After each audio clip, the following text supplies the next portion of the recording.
How is motivational interviewing being like a wilderness guide or a guide in another country?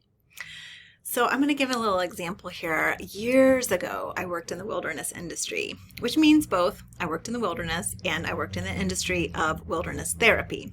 My undergraduate degree was actually in the therapeutic uses of the wilderness, which means I got to study counseling psychology all the while learning about rock climbing and paddling and teaching the hard skills of adventure education. It was fantastic. So for a few years, I worked in wilderness therapy in the field of taking kids out, teenagers specifically, who were struggling and facilitating a wilderness experience for them.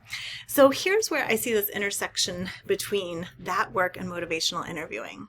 When we are facilitating a group in the wilderness, or we are taking someone to a country they have never been to before, our goal is to be a good guide.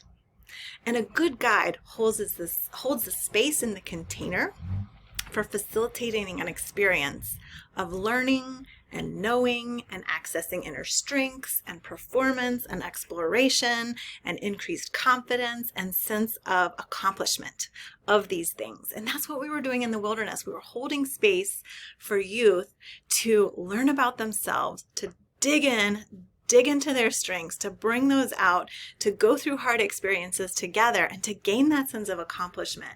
And when we are a motivational interviewer and we're using MI in conversation with clients, we are trying to give our clients that same experience of experiencing us, the providers, as the space holders, as the guides to the experience, where we are helping them uncover and elicit their strengths and aspirations and confidence in order to help them facilitate change. So that was my point today. And I wanted to share a little quote from Lao Tzu, who said, and this was a quote we used back in the wilderness days, as a wilderness guide, right? We were trying to hold that space. And the Lao Tzu, philosopher and founder of Taoism, said, this is about leadership. A leader is best when people barely know he exists. That when his work is done and his aim fulfilled, they will all say, we did it ourselves. And that is what we want our clients to say when they come away from experiences with us as motivational interviewers and helping professionals, is we want our clients to come away saying, I figured this out. I did this with myself, with some help from a guide and mostly within me. And that's what we're doing. We're space holders, guides.